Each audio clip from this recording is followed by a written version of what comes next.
You built the business. Now, build the man. This is the Ben Price experience. Christian, Dude, welcome. thank you. Thank you for having us. Who are you and why are you here? Whew. Why am I here? The existential question or here today?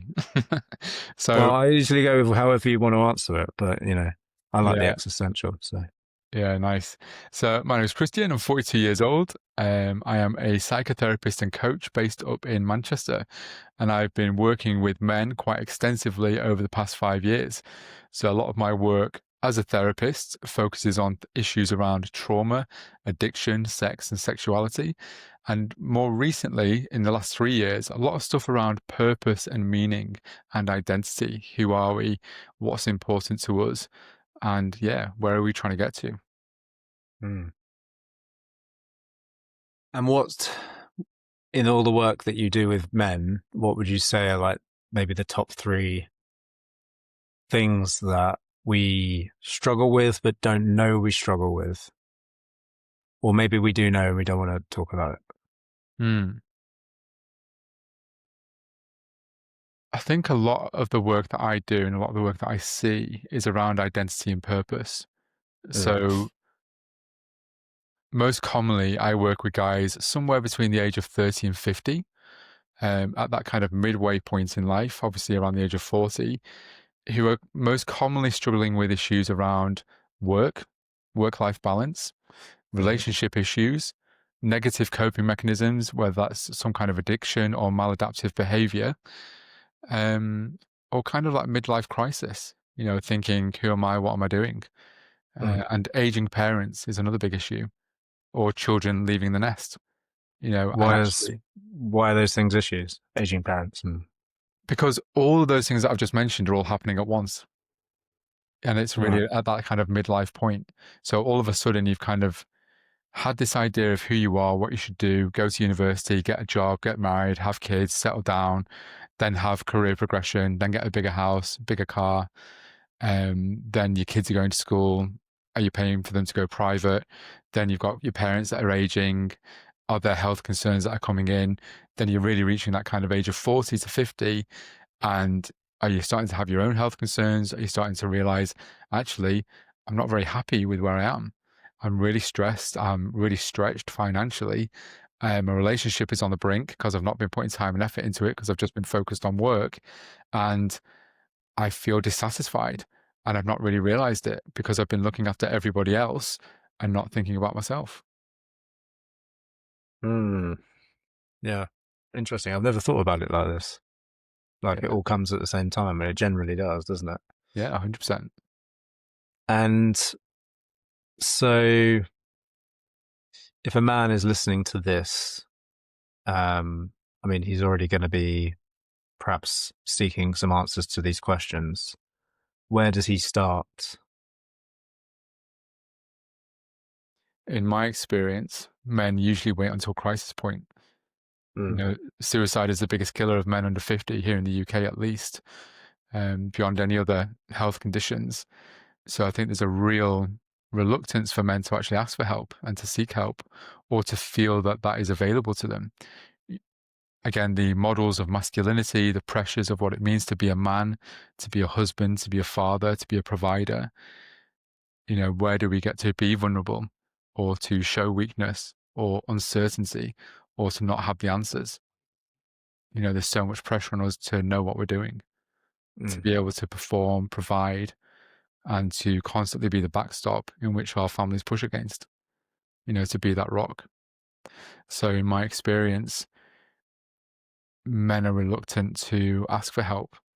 It might be their wives or partners or siblings that might look for interventions for them in some way, and they might not actually be ready for it. So over the last kind of 3-4 years, I've volunteered with different charities. One was a addiction recovery support service, where I saw a lot of people coming through with maladaptive behaviors, just trying to cope in any way that they could with drugs, alcohol, porn, gambling. But when you have a maladaptive behavior which is rewarded, like overworking or going to the gym, people don't recognize those as easily.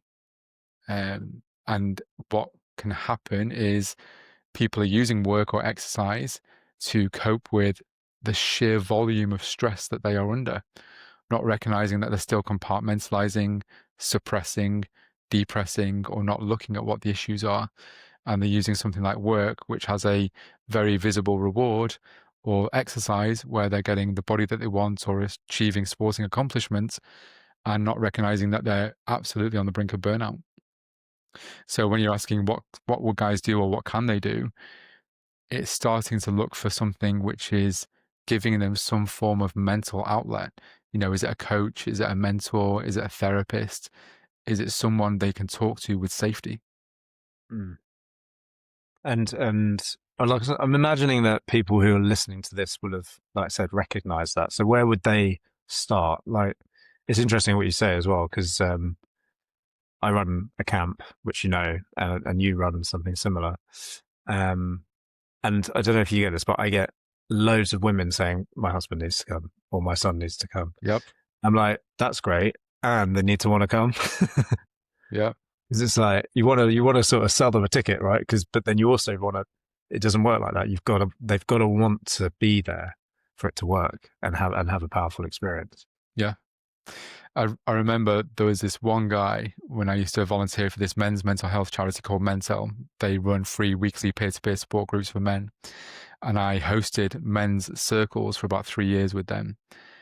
And I remember this one guy came in once and he did his share.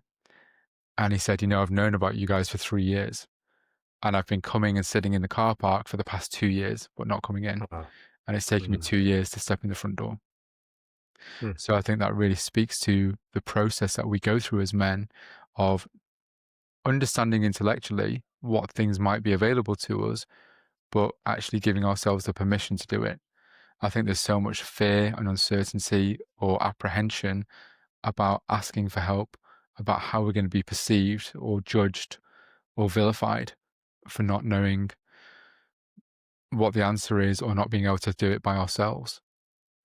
So, yeah, it really has to come from a place of somebody has to give themselves that permission and want to help themselves and know that it's okay. It's okay to be uncertain, to not have the answers.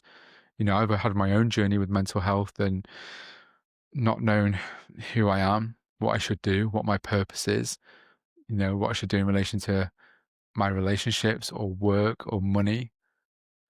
And it's something that I've had to figure out as I've gone through life. So I appreciate the difficulty of that, the uncertainty, the anxiety, the depression, the inner critic, how that voice shows up, how we berate ourselves. But yeah, it's recognizing it's incredibly common and it's part of the human experience. And you're not alone. Most people go through this. Yeah. I think that's the biggest message to get out, isn't it? That this is a human experience that most people are having. Yeah. And also most men in particular are masking, so it feels weird for you. Yeah. And I think as well, some things to really know is we are hardwired for community and for tribe. We're meant to have human connection. We're not meant to survive by ourselves. Back in like hunter-gatherer days, we would have hunted as a tribe. We would have had each other's backs. We would have had a sense of belonging, of community. And everything that we've achieved in society as a species, we've got some amazing things that we can be proud of. But one of the worst things is social media. Look at how isolated and yet in a polarizing way, how connected we are. We can be in contact with somebody on the other side of the planet in the blink of an eye, understanding what's happening on the news in a different country. But how much do we know about our neighbor? How often do we speak to our family members? How do we know what's going on inside our own community? Yeah. I think social media has I don't think it's social media necessarily, although I could argue with that point also. Because there's also some good things that can happen from it. Like we met through I don't know how we met. How did we meet? LinkedIn. Yeah, through LinkedIn, right? So Yeah, we've connected through social media, and now we're having this conversation, which is a positive thing, that's come from it. 100%. So yeah, and It's, also I've noticed the more what I've noticed for me is the more that I've been conscious and become more aware of what I'm actually engaging with, the algorithm is a lot more positive. yeah, It's a much nicer place to be, though it's still very addictive, and I still end up on it perhaps more than I would like to be. yeah. And I think it's having that awareness, isn't it? I Yeah, think so much of our lives are habitualized in our patterns, our thoughts, our behaviors, our beliefs, our actions on a day to day basis. And how consciously aware are we of each of those things and what is serving us and what isn't serving us? yeah, because it's more how we're using those things than necessarily being bad in themselves, Yeah, because they are neither good or bad. It's just our use of the thing. yeah, absolutely. Yeah, But recognizing as well, where do we have the capacity to change? Or where do we have the capacity to make changes in our lives that are going to be healthier and supporting us in better ways? yeah. So tell us a bit more about your journey. You mentioned it just now that you've had some struggles yourself, and that kind of struggles led to doing the work that you do now, right? Yeah, absolutely. So most of my adult life, I'd be changing careers about every 4 years or so. Didn't really realize it until I trained to become a counselor in my mid 30s. But I knew about the imposter syndrome, but not about the anxiety that I was experiencing on a day to day basis. I just didn't recognize it for what it was. But realizing, based on my experiences in school, coming out at a young age, being bullied by teachers for being dyslexic and not being given the correct support, and just ultimately being told that I was stupid, I should just go work in a shop, and that I wasn't good for anything. And that Yeah, really informed my self concept for a lot of my adult life. So for a good kind of 15, 20 years, I just didn't believe I was intelligent. I didn't believe I should have an opinion. I didn't really like speaking up in front of people, didn't really like engaging in conversation in politics or religion or just wider societal goings on. Just didn't ever want to comment on it because I just thought people are going to think I'm an idiot, and that I don't understand things. And that really affected my ability to just work as well. Always being in relatively low paid jobs, shop work, um, which in some ways afforded me a good lifestyle. Like I lived in the Lake District for 4 years, worked in a climbing shop, had an amazing time there. Some of the best years of my life because I was getting out every single week, like rock climbing, mountain biking, kayaking, paragliding, all that kind of stuff. nice. But so in one way, I had a great lifestyle, but never believed I was capable of more intellectually. And kind of things came for a head or to a head for me back in 2019, where I was just really struggling with my sense of self, my identity, and my self-worth. So I've always been quite blessed with my relationships and my friendships and the family that I grew up in. But I was just thinking, why do people like me? Why do I have friendships? Or I couldn't see my own self-worth, but other people would say nice things about me. And I think, but I don't see it in myself, or why can't I achieve something? Or I just didn't believe it of myself. So I took about 8 months out, and I just connected with people, reached out to friends, family, old colleagues, old managers, and just asked them for some time and just said, look, why are we friends? Why did you hire me? Why did you think I was good as an employee? And I just needed some point of reference just to hear something from other people because I couldn't see it in myself. And I started to listen to them. I started to believe some of the stuff they were saying, take on board some recommendations. And one of my friends, Carl, he qualified back in 2015 as a counselor. And he'd been telling me for about 2 years that he thought I should get into it, because people have always opened up to me in a very big way and in a very fast way as well. Usually within like a day of meeting them, they tell me very confronting things or challenges that they've gone through. And I was always reluctant to go down the counseling route just because I thought I wouldn't be able to be boundaried. I think I'd always kind of take people's issues home with me or want to help them or rescue them just because that's what I've done historically, really overgiven to think it's my place to save people or rescue people. However, when I started the journey and started doing the training, I realized, wow, this is great. This is how I can actually learn to have boundaries. This is how I can learn to help people and support people without compromising myself and my own well-being. And it taught me a hell of a lot. So even though I grew up with really good morals and values from my family, values like do good, be good, help others, I was never taught what boundaries look like. I was never really taught what self-care looks like. And I think that's the case for many people. I don't think we are taught what boundaries are, certainly not in school. We're not taught what it is or what it means to look after yourself without it being seen as selfish or arrogant. You know, How and would you explain what a boundary is to somebody who doesn't know?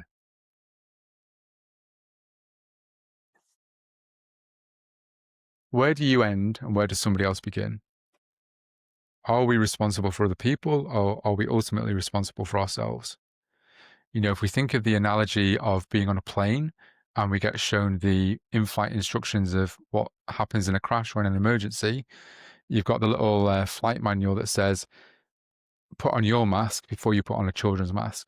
And for any parent, that's going to be completely counterintuitive because you think about keeping your child safe first. But ultimately, what happens if you pass out? How can the child care for themselves? So how are we looking after ourselves first? And as a knock on, how are we then better able to look after other people? Mm. You know, and our I think- reason for living isn't to rescue everyone. Mm. And how much of a disservice are we doing to other people if all we're ever doing is rescuing them and not allowing them to figure out what their capacity is in any way, shape, or form, either for greatness or success or strength, whatever measurement you're looking at, or whatever value. Mm. Yeah, I always say your healing is everyone else's healing, which, because it just has the effect of you doing the work, whatever the work might be, Yeah. doesn't it has that ripple effect around you, Yeah. which you can't even always see it. Like people come up to me and say things now, and I'm like, thank you. It's really like lovely things to hear, and I've never heard it before but I'm only getting it because I've done the work in the last few years. Yeah. And it's a felt sense, isn't it? You can feel something energetically. Like, how do we quantify emotions? How do we quantify love or anger? You know, it's something that is felt. You know, you can't intellectualize to a child a feeling of safety or to a toddler or a baby. It's something that is felt. You know, and I think for many men, we've been given a model of masculinity or a way of behaving which is very narrow. You know, what emotions are available to us? Anger, success, sadness if our football team loses. But what about the entire spectrum of emotion that we have available to us? You know, where is it okay for us to access that and to show that? For many men that I work with, there's a real disconnect between the mind and the body. So they stay locked in the mind because the body isn't accessible to them. And I wonder, and I know this for a fact, I work with a lot of men who try and find comfort through sex. But actually, they're not wanting sex. They're wanting intimacy and they're wanting to connect with somebody. So what's it like when you just want to hug someone? What's it like when you just want to cuddle them and just be affectionate without it being sexual? But is that available to us as boys, as adolescents, as men? You know, all we talk about or all we model to boys and adolescents is, you know, be a stud, go out there, you know, spread your seed, sleep with as many women as you can. You know, don't be gay, don't be this, don't be the other, you know, don't be soft. You know, how many of us have heard all those kind of sayings before? What's it like to actually have an amazing connection with another human being, regardless of what our orientation is, or how we identify, or what religion we belong to? Where do you think that comes from? A number of places: religion, culture, society, family values, these blueprints that we've inherited, and they get modeled for us. You know, thinking about what were the blueprints of masculinity that you grew up with, that I grew up with. You know, what were the inflection points? How did religion and culture affect those things? How does religion affect that in your? So if we look at, say, Catholicism, it's around a husband, a wife, children, God, the family, and then whatever other values come after that, providing safety. So what does it mean to constantly be looking at masculinity through the lens of constantly being a provider, constantly being somebody that's successful, constantly being somebody that never drops the ball? Yeah. They give a framework for masculinity, or maybe not masculinity per se, but being a man, and there's no room for error. Yeah. Is what you're saying in there. Yeah. What's it like if in the Bible? It doesn't say Jesus fucked up a little bit and had a mental breakdown. No, Yeah. he was. Yeah. I don't think I haven't read it, but yeah, I've dipped in and out of it a little bit. I was raised in the Catholic faith, but being a gay man or coming out at the age of 12, there was lots of stuff that kind of didn't resonate. It felt kind of icky to be in church and listening to like hell and damnation and what's right, what's wrong, what's perverse, but recognizing that we might grow up with inside a religion, a culture, or a society where we're told there are aspects of ourselves which are wrong or dirty or degenerate in some way. And actually, what is it that I'm doing that's wrong? Just because I love somebody that isn't the opposite sex to me.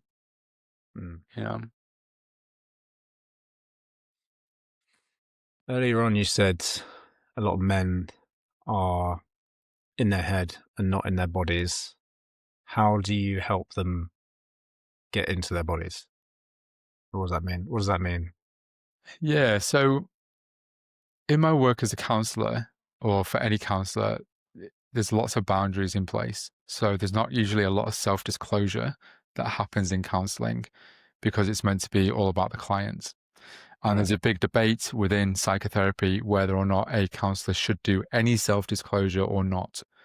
And what do you mean self-disclosure? What does that mean? just talking about yourself as a therapist. So say, for example, that a client might come and be experiencing a certain struggle or issue. You hold the client in that and help them explore it, but you'd never disclose anything about your own experiences of the same issue. All right. So there's a big debate within psychotherapy whether or not you should or shouldn't do that and the pros and cons of each. However, in my work as a men's coach or a facilitator of men's spaces and in group work and retreats, I do a lot of self-disclosure. We'll frame a space. We'll say, this is how we're going to create this space. You get to co-create the space with us, with the service users. And then myself and my team, we talk very openly about what our own struggles have been, whether they're historic, whether they're present, what the issue was, what the trauma was, how we got through it, what worked, what didn't work, and where we are now, and how those things might present themselves every now and again, and just how we manage that in more healthier ways. So you say, what do we do with men? How do we introduce them to their bodies? What's the benefit of doing so? We just model being real with each other, talking very openly and very honestly without the need to offer advice, problem solve, find a solution, or diminish it with banter because we don't know how to receive it and hold it. So a lot of the work that we do is just teaching men to listen. It's okay just to listen and to not respond. So long as you're giving your presence and your attention, that's all it needs. All we want is to be seen and to be heard and to be validated in some way. So that's the first thing that we do, is just teach guys how to be present with each other or how to be present with other people in their lives. And then we start looking at, okay, if we're doing a share circle, for example, and somebody shares something which is challenging or confronting or triggering in some way, and I can feel a ripple in the energy. We're talking about that energy and that felt sense before. If I can feel that go through the circle, I'll just say, everybody pause. as you heard that guy say that, what happened inside your body? Mm. And I'll say, speak it out, raise your hand or just speak out. I said, as he said that, I felt sick in my throat. Mm. What did somebody else feel? Oh, somebody got the chills. Somebody Mm. else got a feeling of dread in the stomach. Somebody else felt like they wanted to run out of the room. Wow. You know, so then we start understanding what are we feeling in our bodies, what's happening there, and That's what's cool. that trying to tell us? And is that because we were never allowed to talk about those things as children? Is it because we had a similar experience when we grew up? Is it because that's representative of somebody else in our lives? And then we go into it and we do it in a very safe way. So it's not triggering for people, but it's like, okay, we might have been slightly triggered, but how do we hold that with safety? And how do we explore it in a way which is manageable? Mm. So other things that we'll do on the retreats, for example, are things like breath work and cold water exposure. So it's a way of taking guys instantly out of their minds and putting them into the body. You know, if you've ever jumped into a freezing cold lake, like you You're feel in the your bottom. body very quickly, you know, not least because your balls like retract up into your stomach. You know, it's a very physical reaction straight away. Yeah. Yeah. So it's a really great way of taking somebody out of their mind. And breath and the utilization of the breath is a fantastic way of getting guys to regulate the nervous system. You know, Andrew Huberman talks about the physiological sigh, which was done as part of a study, I think, around the turn of the 1900s, and a way of actually regulating the nervous system just by taking 2 in breaths and 1 out breath. You know, so I show guys how to do that, or even the women that I work with how to do that, who are in very high stress jobs. You know, lawyers, people in the financial sector who have so much stress that they're dealing with on a daily basis. Just take 2 in breaths, 1 out breath, and it just helps to regulate the nervous system a little bit. So it's literally like, and then Yeah. it's Yeah. pretty simple, isn't it? Yeah. Really simple. Yeah, nice. I really like that. So I also do the same thing about the holding space. That's like the first conversation that we have on the camp. But one of the things we don't do, which I like and I might introduce, is like what's happening in your body as that, you know, confronting, like you say, triggering potentially topic is it's coming up. I think that's really cool. It's a big one. Yeah, it is a big one, and I do interesting because I do it. I do it 1-to-1 with people when they're experiencing something that they can't figure out. So where is that feeling in your body? Where, you know? Yeah, I do as well. It's Yeah, great. but I've never done it in a group, and I think that'd be really valuable. Yeah, it is. Again, just to show that commonality of shared experience as well. You know, like Yes. in a group Yeah. of 20 guys Yeah. and 5 of them feel it in the stomach, 3 of them Yeah. feel it in the throat. Yeah. Exactly. Yeah. Yeah. And It's again, so good. Yeah, I like it. yeah, So, it is. And just a recognition as well of like, how do we hold tension in the body? You know, we think about stress in the neck and mm, shoulders, but mm, how many of us hold our breath? How many of us hmm clamp our jaw? How hmm many of us in an argument swallow our emotions because we know if we speak, it will just make the situation explode? Yeah. I know so many men that swallow their emotions. I clamp my jaw. If there's some blocked communication historically, either in a relationship or in my family or with a confrontation with somebody else, I know that I hold my breath and I clamp my jaw. Mm, And for a large part of my life, one of my big stress responses is headaches and migraines. right. And I know that's going to be because I clamp my Relates to jaw that. so tightly. Yeah. Because you don't want to speak up because you don't have an opinion.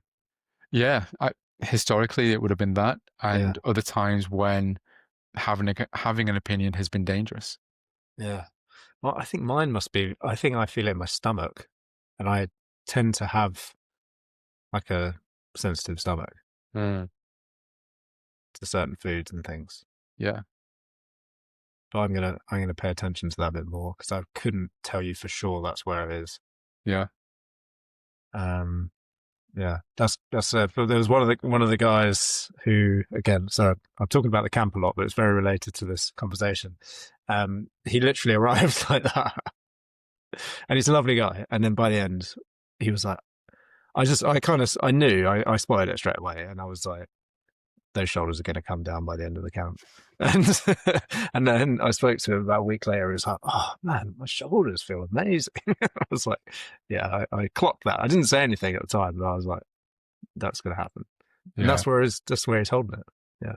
Yeah. But the gut as well is a big place. Have you ever heard of something called the gut-brain axis? Yeah. But explain it. So Just the correlation between the brain and the digestive tract. Serotonin, which is one of our happy hormones, is mostly produced in the digestive tract. So recognizing that people who have depression, there can be a high correlation between people who have gastric issues as well. Oh, that is interesting. If you have a down regulation in your production of happy hormone, are you more susceptible to depression? I would say yes. Yeah, for sure. 100%. Yeah. There we go. Yeah. That makes a lot of sense. Yeah. Okay, cool. Why does this nervous system thing matter? Because it's a feedback system. So it's trying to tell us something, just like when we experience pain, there's something that's wrong. So like, for example, if you put your hand on a hot stove, you instantly recoil from that because it's damaging you in some way. So recognizing that the nervous system and our emotions are trying to tell us whatever's going on in the present moment. So why are we getting angry? Why are we getting sad? Why are we getting frustrated? Why do we have a fight, flight response? And what is going on there? And there can be a lot of judgment as well in relation to what our response is when we're triggered in some way. Fight, flight, freeze, fawn. It can be seen as like, oh, if you fight, that's a good response because that's masculine, it's dominant, it's X, Y, and Z. But recognizing, okay, so why is a freeze response not appropriate? If some guy comes running into a shop with a gun and your response is to freeze, that's an appropriate response. Your body's trying to keep you safe. Yeah. Your body's trying to keep you from being killed. And it's recognizing we put so many connotations of positive or negative, masculine or feminine or strong or weak on different situations and scenarios. But it's recognizing it's all feedback. What's it actually trying to tell us? And it's much more ancient feedback than language. 100%. Which I only found out recently. Yeah. It's accessing that part of the reptilian brain, which is beyond our control. It's an inherited wisdom and knowledge that our body has stored and which has been developed to pass down to our younger generations. And what I learned was that we evolved the emotions way before we evolved to have language. Yeah. So it's pretty cool. Yeah, it is. Yeah. There's some really interesting clinical studies out there which look at things like behaviorism and mental processes and the way that we have cognitive function and processing. And in the moment, we can think that we've made a conscious decision about something, and it's not true. We've had an inherited response based on our reptilian brain that we've inherited, which has nothing to do with our cognitive function. It's purely a nervous system response, which has been developed over thousands of years to keep us safe and keep us alive. Nice. So go with your gut. Yeah. And how many of us have been told not to trust our gut, or been told that, oh, that's just woo woo, that's airy fairy, So if someone like me, so I'm purely thinking about me here. I'm basically using this as a free session for me. Do it. If I have had, I wouldn't say I've had gut issues, not compared to somebody who has IBS or, something more severe than that, but definitely sensitive gut. There's probably some leaky gut, some damage. And I've done fasting and things, and that's definitely helped it a lot. Like I did a 3-day fast, and that was amazing. If I've had some damage in my gut, do you think that makes it then harder to feel, or the emotions, and am I a little bit potentially more detached from it? Does the healing kind of need to happen for me to then become more attuned? Hmm. I don't know. It's probably worth saying that, I'm not a dietitian or a nutritionist or things like that, so I certainly can't speak from any place of being qualified. But I'd say think about it if you've got like a sporting injury, say like you've pulled a muscle at the gym, and if you've not given it the time and space to heal and repair, is it going to be a constant source of weakness, where it's going to be a constant place where you'll keep injuring it because you never put in a system of repair for that? And Yeah. actually, what Or does you just don't listen to it, and yeah, you just just keep ignore it. running. Yeah, exactly. And that's probably what I did, is we just kept like ignoring it, and then so it's like straining it all the time. Yeah.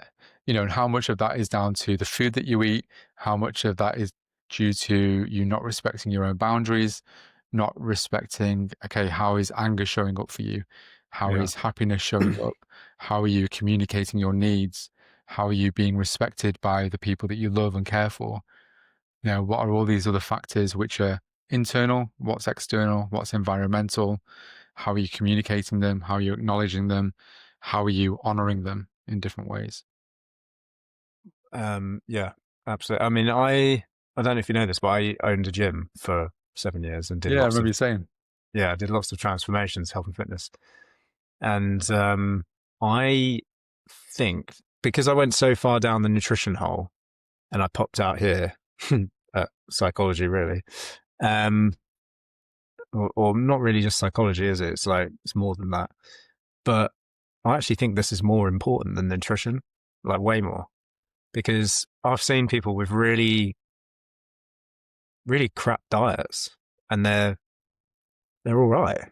They're actually all right Yeah.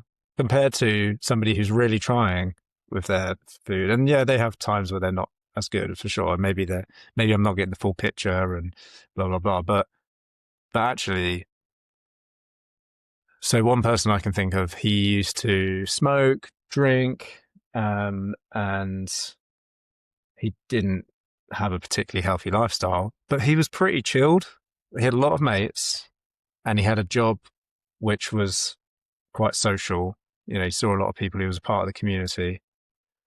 And I was really surprised at how well he was. Yeah. And I thought, wow, that's amazing. And he does a lot of processing throughout the day because he's talking to people all the time, and usually he's a barber. So he's cutting people's hair all the time. They're telling him what's going on in their life. Yeah. And he reads a lot. He listens to a lot of sort of books about the brain. So he had that awareness of things. And I think he was just constantly unloading. And Yeah. so I think the nutrition doesn't play as big a part as we think, but it's like a bit of a smoke. It definitely is important, but it's not as big as this. This is more important. Yeah. So what I'm hearing when you say that is his self-concept and his sense of belonging and community, and how much was that the bedrock which gave him a sense of purpose. Yeah. What is a person's self-concept like? For many years mine was horrendous. I didn't think I was any good. I didn't think I belonged anywhere. Didn't really think I was capable of anything. And when that shifted and changed, like you said, it really changed. The ripple effects of that, like setting up my own businesses, my earning potential, how people would connect with me, the opportunities for collaborations, just how I was going out into the world and how the world was coming into me and interacting with me. It's just like, it's a huge shift, massive I've shift. experienced that in such a big way in the last year in particular. It's almost ridiculous. Yeah. Um, It's transformative, isn't it? It's unbelievable. Yeah. But I wonder how many men out there have this massive chasm between who they think they should be and who they actually are. And It how must be they, like 95% of men, yeah. like easily. And again, it goes back to what are those blueprints that we've inherited, about who we should be, go to school, go to college, go to university, get a degree, get a job, get married, have kids, settle down. You know, I work with guys and I'm saying, you've done everything that you were meant to do and you're not happy. You've done everything that you were told to do, and why aren't you happy? And it's because they never had any freedom of choice. Do they know that? When they start to work with me, they do. Yeah. Yeah. They realize it. One of my questions, which I wrote down earlier, this comes in nicely now, is how do we approach those men and inspire them or influence them just to see where they're at and to start doing some work before they, because it could be really quite miserable and looking at suicide or whatever as a solution, right? Yeah, 100%. I was having this conversation with somebody else the other day, and I think in the UK and UK society, I was comparing it to places like America and Canada, where they've got a culture of, you hear it like everyone's got a therapist or everyone's got a counselor or a psychologist that they work with. And the narrative over there is they see it as a brick in the road to success. Being able to have that level of self-awareness, that level of challenge, that level of introspection, where they can look at who they are and how they operate. Whereas the UK, I think the idea of people having a therapist or a counselor or a psychologist that they work with is based on a foundation of embarrassment, shame, and guilt. Right. Where it's like, oh, if you're having to go and see somebody like that, then there's something wrong with you. I think that's the narrative that most men are operating from. So how do we change the narrative? How do we? Yeah, how do men change the narrative for themselves? How do they give themselves that permission? I had to give myself that permission. It's not up to me to give somebody else the permission of say they're right or wrong. We live in a society where everything tells us who we should be and what we should do. You were talking about the pros and cons of social media before. We live in a world where we are constantly told who we are and what we should be. Yeah, well, it's marketing, isn't it? Yeah, 100%. Yeah, but it doesn't matter if it's coming from capitalism, if it's coming from the government, if it's coming from religion, if it's coming from culture. There's so many different opinions and judgments on who and what we should be. But for me, the real lesson is we get to choose. We get to choose who we are, and we get to change our minds. And I think for me, that is the two biggest realizations a human being can have. We have freedom of choice. And that's not to say that most people's choices might be limited, because I acknowledge that. It might be the family that you were born into, the money you've got access to, the country that you live in. Some of our choices are incredibly limited, but there are still choices available to us. If you can't afford therapy, there are charities out there where you can get therapy. Again, it might not be great. There might be some waiting lists, but research, go out there, do some research into things. If you don't know where to begin, ask someone, ask a stranger. A lot of men's circles are pretty low. Money's not really enough to get into. Things like the charity Mentel that I mentioned before, Andy's Man Club, Man Sheds. There's so many places which are popping up now, especially since COVID. COVID has really shone a light on the state of men's mental health here in the UK in particular. And there's so many businesses and charities that are popping up now to look at this and to give spaces and opportunities to men to engage in personal development, self-help, psychotherapy, community, brotherhood. There's stuff out there. Yeah, agreed. Let me ask you the same question. What allowed you to experience change in your own life? What allowed me to experience change? Yeah, so you recognize that your life wasn't working up to a certain point, and you talked about the change that's happened in the past year. What was the catalyst for change for you? I think it started a lot longer ago. It was just the last year was when I actually got a one-to-one coach. Okay. And did some deeper one-to-one work on me. So far beyond that, I think as a kid, I very much relate to your story about being a bit of an outcast and kind of feeling a bit stupid at school. So in some ways, I didn't care too much whether I wanted to read a self-help book. Yes, I did feel a bit stupid about, and probably did it sometimes from a place of shame and whatever, but at least I did it. And Yeah. even silly things like sorting out my nutrition, people would take the piss out of me in the office, and it'd be like, I'd just be like, why? It's just like, and I would make sure I went to the gym at a certain time, and people would be like, oh, you can't, but fuck that. Let's just, like, you can sit there if you want, but I'm not doing it. Yeah. And so I think I always was a bit of a maverick about it, a bit rogue. And that actually served me well, even though I felt the flip side of that is that I felt and do feel isolated a lot of the time. Yeah. Partly why I started running the camps. So purely selfish thing. Yeah. And I love it. Yeah. It's a similar thing. It's why I started in the men's retreats, is to provide spaces because it's something that I needed. Yeah. And recognizing, wow, okay, I'm getting so much from this, from just being in spaces with other men where we can just simply be real with each other. We're not trying to put on a mask. We're not trying to put on a front of how much money we earn or the car that we drive or how many people we're fucking. It's actually, let's just talk about what's real. I'm struggling at the minute. I've got this pressure, I've got that pressure.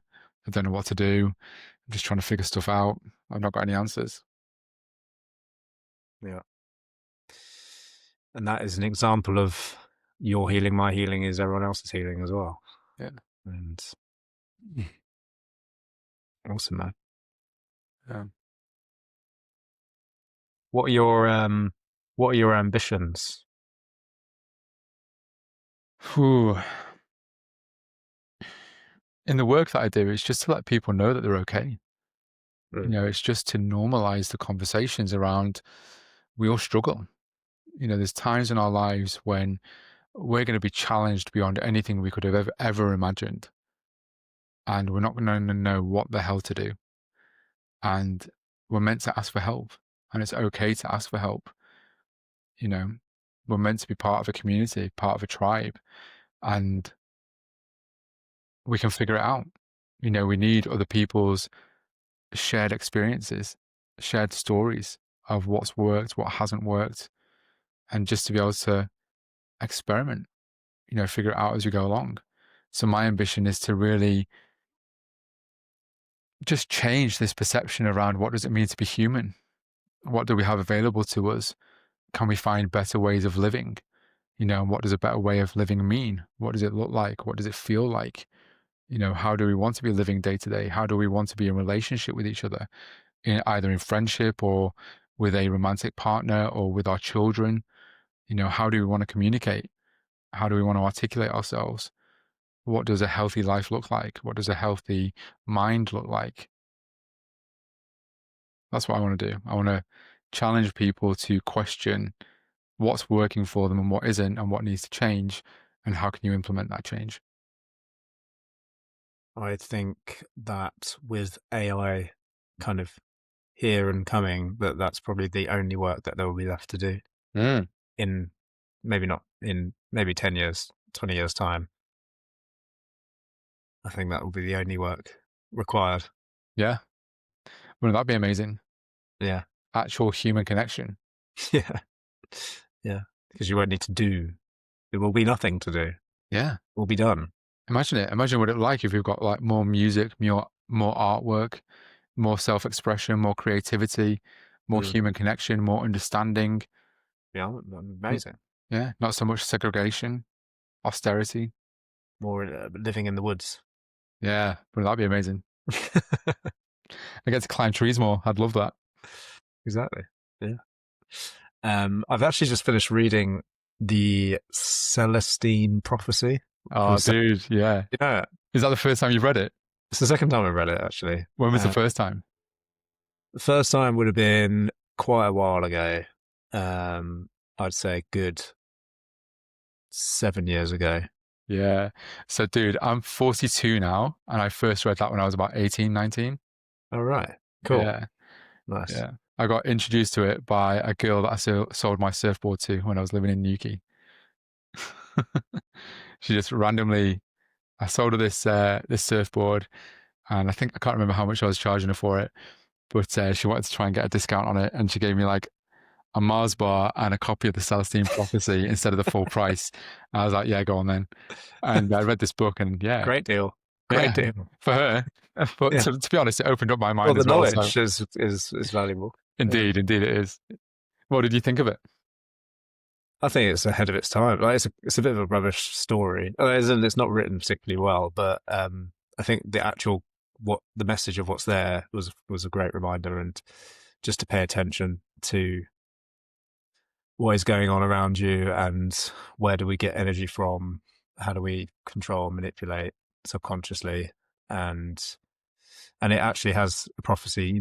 It prophesizes the future, which is we're going to live in this high-tech world where everything's already done, and it's kind of like the only thing left to do is what you just said, is to connect with one another and to figure each other out, and to notice how our life is trying to unfold and not fuck it up.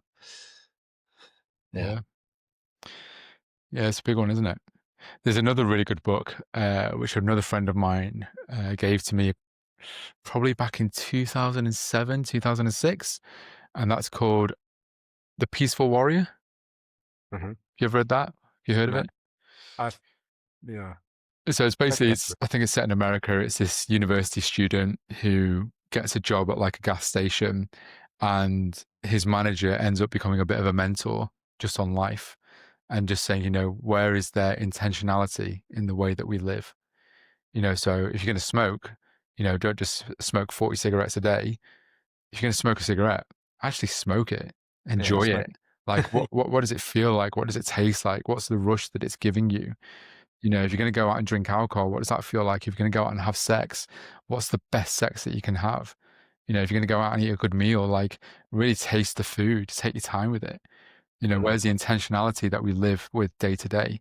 How much of us, or how many of us, are just sleepwalking through life, just going through the motions? How many habits do we have that are subconscious, and we're not actually seeing or experiencing life as it really is? Yeah, absolutely. Most of us. Yeah. Me included, not so much now, but I have been for sure. And it's like, well, it's kind of like being out of the matrix a bit, basically. Yeah, indeed. I will say though, if anyone's thinking of reading that book, The Celestine Prophecy, I think I wasn't entirely ready for it the first time, though it's still good to read. What did you think? Like the first time you read it, and then have you read it subsequent times, or? Yeah, I think I was ready for it at the time that I read it. I think I might have read it once more, maybe a year later. I mean, you must be ready for it when you read it, but I mean, I didn't understand it in the same way I understand it now. Yeah, I get what you mean. I think it's like anything, going back to that question that you asked before of somebody needs to be ready to ask for help themselves. You can't make somebody want to have help. You can't, what is it? What's that saying? You can take a horse to water, but you can't make it drink. There's a lot of that I see. I get people contacting me, wives, mothers, siblings, saying, "Oh, my husband, my son, my brother's going through this. They really need help, but they're not doing it themselves yet." And it's like, I said, I'm happy to talk to them, but it has to be their choice. There's no point in you paying for them to come to me or to work with somebody if it's not their choice. And we get to that point when we're ready. And for many men, they get to crisis point before they realize that they need help or feel they've got the permission to ask for help. And that's devastating. We shouldn't have to get to crisis point before we realize it's okay to need help. It's okay not to have the answers. I think when I was growing up as well, there was always the story of the uncle who had a heart attack and finally sorted himself out. And I was sort of like, why did he have to wait till he had a fucking heart attack? Yeah. I'm gonna do it now. Do you know what I mean? Yeah. I'm not waiting till the heart attack. I was quite lucky to have that realization. Yeah. But that seems so reflective to me as well of like just the society that we live in. You know, this idea that you work all your life, you retire when you're 60, and then you enjoy life when you're 60. It's like, that is crazy to me. I want to be Yeah. enjoying life now. Yeah. So then it becomes Yeah. a question of, okay, well, how do I want to live my life? What are my priorities? What are my values? What's important to me? And how can I get that alignment with how much I'm earning money, how I provide for my family, and how I'm living day to day? And for most people, they might think, oh, that's a pipe dream, or that's very idyllic. And yeah, by God, it is a challenge to figure out, Mm. how do I want to live and function in society? What do I want my lifestyle to look like? And how do I still take accountability for my responsibilities and meet those? What What sort? challenges do you face when you're trying to, you're trying to build that life for yourself? Yeah, sure. So for me, it's my attention span. So I've always struggled with the Monday to Friday 9 to 5. I'm quite an active person. I'm quite kinesthetic, quite visual, like moving about. So most of the jobs that I had were movement based. Worked in a climbing shop that allowed me the freedom to be active on a weekly basis. I was a tree surgeon for 6 years. I was a personal trainer and sports therapist for 6 years. I had very active jobs where I was able to engage with people, but move about, and really use my body in different ways. But it also allowed me, to some degree, with some of the jobs, flexibility on what my schedule day to day or week to week looked like. So the idea of being stuck in an office from 9 till 5 and just being stuck in front of a computer, sat at a desk, I've not got the attention span for that. You know, the work that I do with my clients as a counselor and psychotherapist, I need a certain amount of downtime to be able to just process and hold the issues that I work with, and to be able to ground those issues as well, and to be able to recuperate and rest and recover. So it's recognizing, where are our natural strengths, what are our weaknesses, what are our needs, and how do we fulfill all of those in the work that we do, the money that we earn, and the lifestyle that we want. So for Mm. me, it's never historically been about earning money. It's been more about rest and energy expenditure on a daily or weekly basis. So like I said before, living and working in the Lake District was amazing, because Yeah. I was working in a shop, I was working with amazing people, the lifestyle was great, the money was, shop work money, but lifestyle wise, I was getting out in the hills, on the lakes every single day. I had an amazing lifestyle. I was like going climbing in Spain, France, Greece, Italy, Norway. I just had this phenomenal Mm. lifestyle, and I was only earning £17,000 a year. I want to build a brotherhood where we go and do that a lot more. And I think you should be our climbing instructor. I can introduce you to a lot of instructors, a lot of outdoor Yeah, but you're a instructors. psychotherapist, and climbing. That's great. Great combo. Yeah, do some trust exercises on the side of a cliff. Yeah, exactly. There's one last thing, which may not be the last thing, but there's one more thing I'd like to speak to you about, because I've forgotten that you're a psychotherapist. So I'd like to talk to you about psychedelics. Mm. And what's your thoughts on psychedelics in terms of men's work in particular, or just men's mental health, or anyone's mental health, and maybe some of the things that we want to be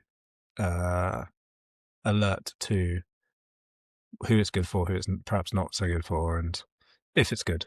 Yeah, for sure. I'd love Or to. maybe not good or bad, but useful or not useful. Yeah, I'd like 100%. to. So I think there's some really phenomenal work that's being done and research with psychedelics and psychotherapy and the intersection between the two. So I know there's been a number of documentaries that have been released on Netflix. I've watched some of them. I know people like Gabor Mate, who's a real authority just on mental health and psychology. He's based out of Canada, I think it is. He does his own research and work. And I know a handful of psychotherapists here in the UK who are part of clinical research studies with things like psilocybin, DMT, ketamine. Yeah, and they're part of clinical studies where they're looking at the intersection between psychedelics and things like anxiety, depression, PTSD, and seeing how can psychedelics interrupt that process where somebody is stuck in a thought loop or stuck in major depressive episodes, and how it's able to interrupt that process and give them a new experience which breaks the cycle. So I know through COVID, I remember reading some articles where there was a lot of self-prescription that went on with people microdosing through Right. COVID for things like anxiety or depression, or even things like headaches and migraines as well. I got to a place with my own headaches and migraines where I was at the end of my tether. I was going for CT scans, MRI scans. I was being put on beta blockers, and nothing was seeming to shift it. And I remember a friend of mine who does recreational drug use, saying that he knew somebody who was microdosing because they had headaches and migraines. So I started researching that and looking into that and seeing, was there any validity to it or what were people saying about it? So I think psychedelics have huge potential in the realm of psychology, and I think we're only just scratching the surface with it. Cool. And if somebody is, obviously it's an elite, it's class A illegal in the UK. Yeah. Where does somebody go to start that research, that journey? Yeah, certainly. So here in the UK, I know there's a company or an institution called the Beckley Institute, and I know that they do a lot of research into psychedelics. I think they're an international company. But looking at the countries where it's legal what's the word? Where it's legal, where they have clinics where you can explore the use of psychedelics and psychotherapy in a safe, controlled, and measured way with professionals. So places like Holland, I know that they use them. Some places in America, some places in Canada. There may be some places in Europe or on the continent where they're doing it as well. But I'd say, there's definite mental health conditions which are absolutely not conducive to psychedelics. So things like personality disorder or schizoaffective disorder, where it's very much contraindicated for people to use psychedelics because it can really exacerbate those symptoms. So very much I'd advise people to do their research and look at countries where these are legal and where there are professional clinics and professional psychologists, psychotherapists, psychiatrists where they have a robust working knowledge of how to work with these plants or medicines or psychedelics in a safe and controlled way. Nice. Cool. Great answer. Thank you. Yeah, you're welcome. I get asked that a lot. Yeah. But now I have a psychotherapist's opinion. Yeah, I do. I think it's a huge area where people are interested in. And I think historically, looking at countries like America and the Vietnam War and the use of psychedelics by the CIA, again, there's different documentaries that you can watch on Netflix and various other platforms, and how psychedelics were vilified historically by governments and different agencies because it served their narrative to keep people in a closed mind state. But with all the research that's being done globally, and even places like Australia, all the research that they're doing at the moment, it's fascinating. So I just encourage people to do their own research and to look at the places where it is legal and where they're doing things in an ethical way. Australia, they've just legalized it for therapeutic use, haven't they? Yeah. In the last 3 years or something. Yeah. Amazing. Nice one. Is there anything else you'd like to say or share? I think we've covered quite a lot, to be fair. Where can people find out a bit more about you and your work, and if they need some help from you, like where would they go? Yeah, thank you. So just literally type in my name into Google, Christian Chalfont. My website is christianchalfont.co.uk. That's where you'll find me working as a counsellor and a hypnotherapist. And then my coaching company is called core5coaching.com. And again, You'll see there that I'll do group coaching, one-to-one coaching, and we offer retreats as well. Where are your retreats? So far, they're just across the UK. So we're looking at doing some around the London area next year. Historically, they've been up in the Peak District, Yorkshire, and Wales as well. Okay, cool. Nice. Yeah.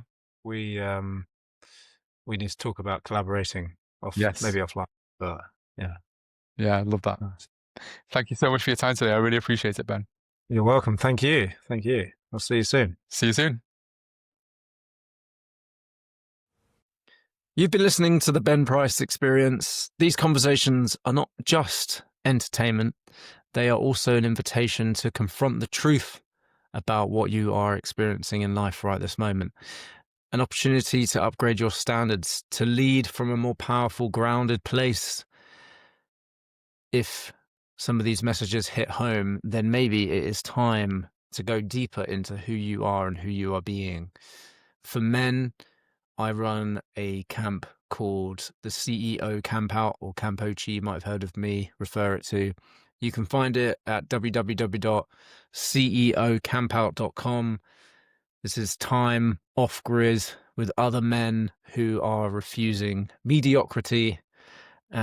We ditch our phones. We be honest about what's going on in our lives. We connect with one another. We have delicious food, fire, hiking, playing around in the woods. It's really, really powerful, relaxing experience. You'll get challenged in a positive way, but you'll walk away from it the most clear you've probably ever been in a long time, and the most relaxed you've ever been in a long time. So check out the website, ceocampout.com. And if you want to inquire as to how to work with me, just drop me a message at Coach Ben Price, and I'd love to just connect with you if you've been impacted by anything in the podcast. Not necessarily to work with each other, but just to connect, just to help in any way and serve in any way that I can. All right, lots of love and thanks for listening. Please make sure you subscribe to the podcast. It really helps us elevate. If you would leave a comment as well, that would be amazing, and share it with somebody who you think would be impacted by the message in this episode. All right, lots of love. See you soon.